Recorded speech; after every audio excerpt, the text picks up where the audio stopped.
नमस्कार,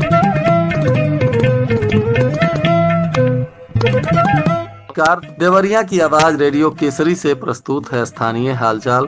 पहले मुख्य हालचाल। सुलह योजना अब ला रही है लोगों के जिंदगी में सुकून। चोरी की घटना को लेकर पुलिस ने एक आरोपी को किया गिरफ्तार।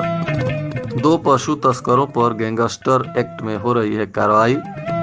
और रंजिश में ही दोस्तों ने मारी थी व्यवसायी के बेटे को गोली। तथा मेडिकल कॉलेज में मनाया गया डॉक्टर्स डे। स्थानीय हालचाल के इस अंक के साथ मैं निकेत मिश्र। अब हालचाल विस्तार से। शासन देवरिया के द्वारा पारिवारिक विवादों विशेषकर बंटवारे से जुड़े मामलों को शांतिपूर्ण समाधान के लिए सुलह योजना की शुरुआत की गई है।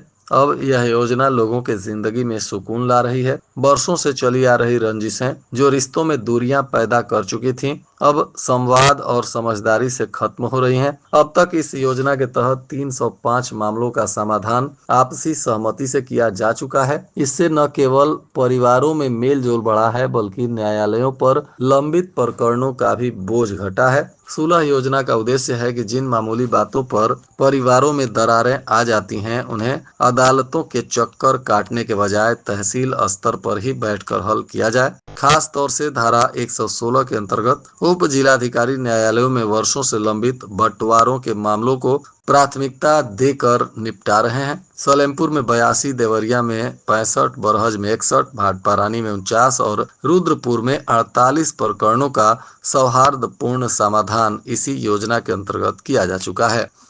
जिलाधिकारी दिव्या मित्तल ने कहा कि यह योजना केवल कागजी कार्रवाई नहीं, बल्कि एक सामाजिक प्रयास है जो टूटे रिश्तों को जोड़ने, कड़वाहट को खत्म करने का काम कर रही है। पुलिस अधीक्षक विक्रांत बीर के निर्देशानुसार अपराध को लेकर लगातार पुलिस अभियान चला रही है। इसी कड़ी में चोरी की एक घटना का बरहज पुलिस ने उद्भेदन किया है। इसमें एक आरोपी की गिरफ्तारी की गई है। बताया जा रहा है कि गिरफ्तार आरोपी राका पुत्र झब्बर, जो तिवई थाना सुरौली जनपद देवरिया का निवासी है, इसको मुखबिर की सूचना पर तिवई पुल के पास से पुलिस ने गिरफ्तार किया। इसके पास से चोरी का 2 मोबाइल भी बरामद हुआ है। अब इस पर नियमानुसार कार्रवाई की जा रही है। पुलिस अधीक्षक के निर्देश पर 2 पशु तस्करों के विरुद्ध गैंगस्टर एक्ट की कार्रवाई की जा रही है। बताया जा रहा है कि पशु तस्करी में संलिप्त गैंग के लीडर मुलाजिम मियां पुत्र सैयद मियां साकिन रेडवारी तिवारी, थाना भोरे, जिला गोपालगंज, बिहार, और गैंग के 2 सदस्य जमादार यादव पुत्र गिरजा यादव, साकिन टोला पिपरा, बाबूपट्टी, भगवती, थाना खामपर, इन दोनों के विरुद्ध गैंगस्टर एक्ट में अभियोग पंजीकृत करते हुए अब पुलिस कानूनी कार्रवाई करने में जुट गई है। व्यवसायी के बेटे को उसके दोस्त ने ही गोली मारी थी।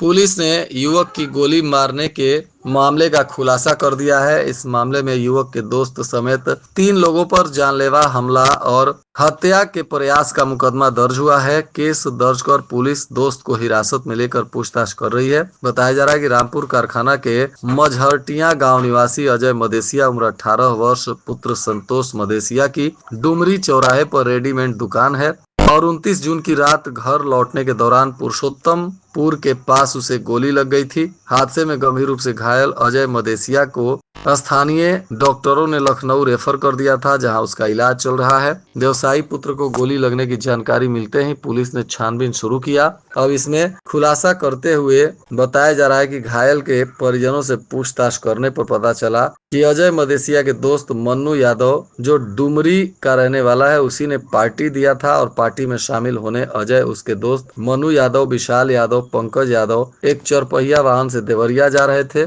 इसी बीच देवरिया कसिया मार्ग पर पुरुषोत्तमपुर के पास अज्ञात लोगों के द्वारा अजय मदेसिया को गोली मार दी गई। छानबीन में सामने आया कि पुरुषोत्तम का 4 पहिया वाहन पंचर हो गया, जिसे बनवाने के लिए विशाल और पंकज यादव मिस्त्री खोजने चले गए।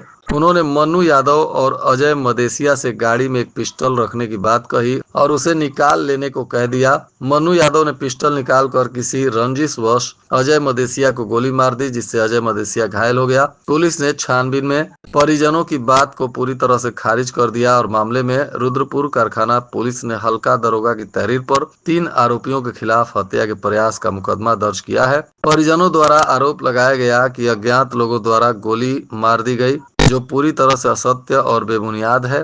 रामपुर कारखाना पुलिस ने मन्नू यादव पुत्र जितेंद्र यादव को हिरासत में लेकर पूछताछ शुरू किया है और सुसंगत धाराओं में अभियोग पंजीकृत करते हुए नियमानुसार कार्रवाई प्रारंभ कर चुकी है। डे के अवसर पर स्टेट बैंक ऑफ इंडिया और मेडिकल कॉलेज के डॉक्टरों ने महर्षि देवराहा बाबा स्वशासी राज्य चिकित्सा महाविद्यालय के प्राचार्य डॉक्टर राजेश कुमार बर्नवाल और क्षेत्रीय प्रबंधक विशाल सिद्धार्थ के नेतृत्व में केक काटकर डॉक्टर्स डे को मनाया। इसमें बैंक के सभी सदस्यों ने देश और देशवासियों की सेवा में डॉक्टरों की उत्कृष्ट सेवा के प्रति आभार व्यक्त किया। डॉक्टरों को जीवन रक्षक बनने की उनकी प्रतिबद्धता के लिए धन्यवाद दिया। बैंक ने 70वें स्थापना दिवस और विकसित भारत तथा 219 वर्षों की विरासत को जारी रखने की प्रतिबद्धता भी जताई। इस लाइन में तैनात महिला रिक्रूटों को प्रशिक्षण दिया गया। 22 जुलाई से महिला रिक्रूटों का आगमन शुरू हो चुका है। इनकी सुविधाओं के लिए अब पुलिस लाइन के अंदर कैंटीन खोलने की तैयारी है। जल्द ही इस प्रक्रिया को पूरा कर लिया जाएगा। हाल ही में पुलिस के आरक्षी पद की भर्ती प्रक्रिया पूरी की गई है और 17 जून से प्रशिक्षण भी चल रहा है। देवरिया जनपद के लिए 914 रिक्रूट आवंटित किए गए हैं, जिसमें अयोध्या से 83, आजमगढ़ से 251, गाजीपुर से 331 और सुल्तानपुर से 99 रिक्रूट शामिल हैं। 22 जुलाई से पुलिस लाइन में गैर जनपद से 500 महिला रिक्रूट भी आ रही हैं। इसके बाद इनका 9 महीने का प्रशिक्षण पुलिस लाइन में पूरा किया जाएगा। पुलिस लाइन में प्रशिक्षण के लिए आ रही महिला रिक्रूटों के लिए कैंटीन खोला जाएगा ताकि वह सामान की खरीदारी करने के लिए शहर में ना जाएं। कैंटीन में चाय, समोसा, ब्रेड, चाउमीन समेत अन्य खाने पीने का सामान मिलेगा। अभी तक रिक्रूटों को सामान की खरीदारी करने के लिए बाहर जाना पड़ता है, लेकिन कैंटीन खुलने के बाद उन्हें सुविधाएं पुलिस लाइन में ही मिल सकेंगी। परिषद देवरिया के राम गुलाम टोला मोहल्ले में एक गली में जलकल का क्षतिग्रस्त पाइप 2 महीने बाद भी ठीक नहीं हो सका है। इस क्षतिग्रस्त पाइप को ठीक करने के लिए पिछले 1 माह से जलकल की टीम लगी हुई है, लेकिन अभी भी सफलता मिलती हुई नजर नहीं आ रही है। मोहल्ले में पिछले 2 महीने से बहुत से घरों की जलापूर्ति भी प्रभावित है और क्षतिग्रस्त ठीक करने के लिए खोदा गया गड्ढा दुर्घटना को भी दावत दे रहा है। शहर में रसोई गैस की आपूर्ति के लिए पाइपलाइन डालने के दौरान 2 माह पूर्व राम गुलाम टोला मोहल्ला स्थित एक गली में जलकल का पाइप क्षतिग्रस्त हो गया था। अब तक ठीक नहीं होने से बहुत सारे लोगों को पानी की असुविधा का सामना करना पड़ रहा है।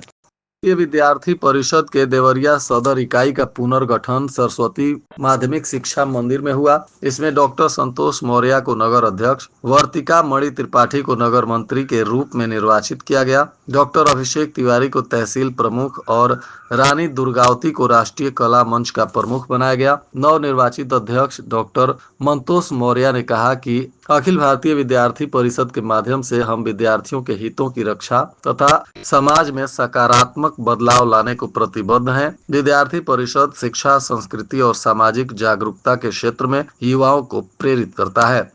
इधर मिलिंग मशीन का गियर बॉक्स बेचकर 6,35,000 रुपए हड़पने के मामले में कोर्ट के आदेश पर पुलिस ने एक बस मालिक और चालक के विरुद्ध केस दर्ज किया है। सड़क निर्माण कर रही कंपनी के मैनेजर ने मशीन का गियर बॉक्स खराब होने पर उसे मरम्मत के लिए दिल्ली जाने वाली एक बस पर गियर बॉक्स को रखवा दिया था, लेकिन गियर बॉक्स संबंधित कंपनी में नहीं पहुंचा और बस मालिक तथा चालक ने बेच दिया था। दिल्ली के मंडावली ए 1085 दुर्गा गली निवासी प्रीतम कुमार पुत्र Bhagwan Lal Thakur Bhushan Deal Mark private limited company के मैनेजर के पद पर कार्यरत हैं और उन्हीं की कुछ गाड़ियां हितिमपुर टोल प्लाजा के पास रोड बनाने के काम में लगी हैं। उनका आरोप है कि गियर बॉक्स खराब हो गया था, जिसको लेकर ड्राइवर और कंडक्टर पर चोरी का आरोप लगा है।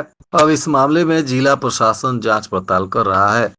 जन शिकायत निवारण प्रणाली की समीक्षा बैठक की गई, जिसमें पाया गया कि जनपद के विभिन्न विभागों के द्वारा असंतुष्ट फीडबैक वाले प्रकरणों में अत्यंत खराब प्रदर्शन किया गया है। समीक्षा में यह तथ्य भी सामने आया कि खंड शिक्षा अधिकारी तरकुलवा, पथरदेवा, बरहज, बैतालपुर, भटनी तथा लार का संतोषजनक निस्तारण 0% रहा। चकबंदी अधिकारी सलेमपुर व प्रथम जिला विद्यालय निरीक्षक एवं पंचायत विभाग के सहायक विकास अधिकारी तरकुलवा, देवरिया सदर, पथरदेवा, बरहज, भटनी, रामपुर कारखाना और सलेमपुर का भी प्रदर्शन 0% पाया गया। इसके अतिरिक्त अन्य अधिकारियों पर भी असंतोषजनक प्रदर्शन मिलने पर अब जिलाधिकारी के निर्देशानुसार तमाम अधिकारियों ने इस पर नाराजगी व्यक्त की है और यह स्पष्ट निर्देश दिया गया कि IGRS प्रकरणों का निस्तारण समय परीक्षण के उपरांत ही करें।